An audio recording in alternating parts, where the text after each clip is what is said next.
दोस्तों, आज की स्टोरी है जब भीष्म पितामह युद्ध को लेकर बहुत चिंतित हो गए थे, तो उनको कुछ समझ में नहीं आ रहा था कि युद्ध को कैसे रोका जाए।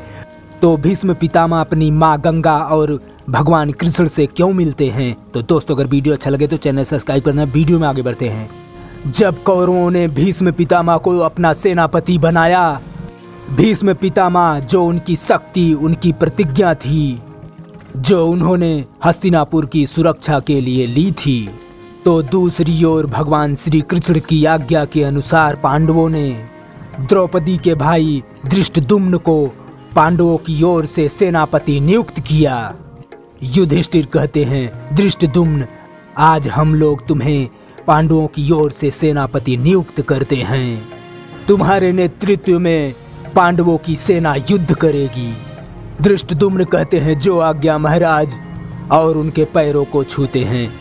धृष्टद्युम्न के सेनापति बनाने से महाराज द्रुपद धृष्टद्युम्न के पिता बहुत ही प्रसन्न हुए।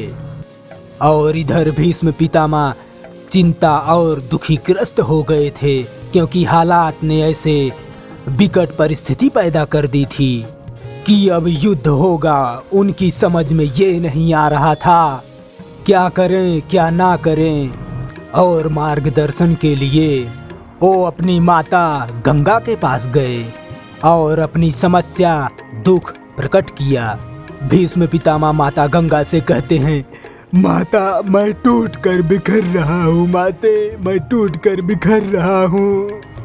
जिस हस्तिनापुर के लिए मैंने अपने सारे सुखों का त्याग किया था, जिस हस्तिनापुर के राज सिंहासन की रक्षा के लिए मैंने आजीवन ब्रह्मचर्य की प्रतिज्ञा ली थी, आज उसी राज सिंहासन के लिए भाई भाई में तलवारें निकल आई हैं। माता श्री, मैंने कभी सपने में भी नहीं सोचा था कि मुझे अपने प्रिय पांडवों के विरुद्ध हथियार उठाने पड़ेंगे।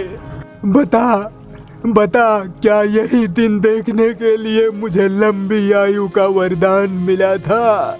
माता गंगा कहती हैं, पुत्र, समस्याओं से घबराकर मृत्यु को ढूंढना, जीवन को कोसना एक वीर पुरुष को शोभा नहीं देता।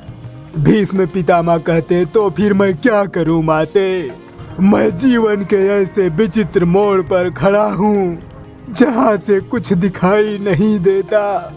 माता गंगा कहती हैं, वत्स, जब ममता की शीतल छांव में, माता गंगा कहती हैं, वत्स, जब मनुष्य को ममता की शीतल छांव में शांति ना मिले, तो फिर उसको भगवान की शरण में जाना चाहिए, क्योंकि ममता के छांव के बाद यदि कहीं शांति मिलती है तो प्रभु के शरण में है। इसलिए हे वत्स, तुम भगवान श्री कृष्ण का सच्चे मन से स्मरण करके उनकी शरण में जाओ, वहीं तुमको आत्मा की सच्ची शांति मिलेगी, वही तुम्हारा मार्गदर्शन करेंगे। भीष्म पितामह कहते हैं, जो आज्ञा माता श्री। भीष्म पितामह भगवान कृष्ण को बुलाते हुए कहते हैं, हे जनार्दन, हे श्री कृष्ण, हे जगत के पालनहार, हे विष्णु के अवतार, मैं आपको प्रणाम करने आया हूँ। कृपा करके मुझे दर्शन दें, मैं आपकी शरण में आया हूँ प्रभु। भगवान कृष्ण प्रकट होते हैं, कहते हैं, कहिए पितामह, आपने हमें किस लिए स्मरण किया है।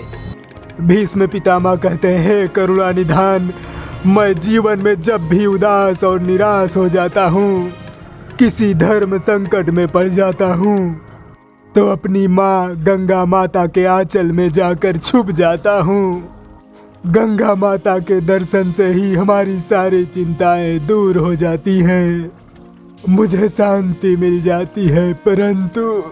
परंतु प्रभु, आज प्रथम बार मुझे ममता की छांव में भी शांति नहीं मिली प्रभु, नहीं मिली।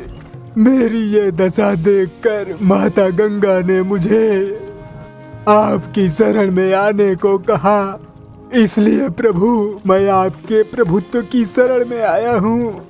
भगवान कृष्ण कहते हैं, हे पितामह, इस समय आपका मन ऐसे दो राहे पर खड़ा है जहाँ से एक रास्ता धर्म और दूसरा रास्ता अधर्म की ओर जाता है।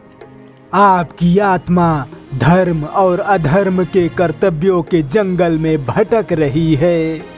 परंतु पितामह, आप तो महाज्ञानी हैं, धर्मज्ञ हैं।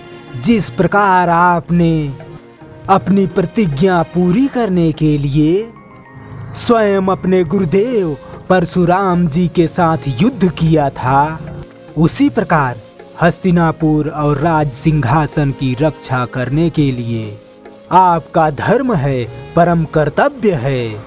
अतः आप निसंकोच होकर कौरवों की ओर से युद्ध करके अपने धर्म का पालन कीजिए, अपने कर्तव्य को निभाइए।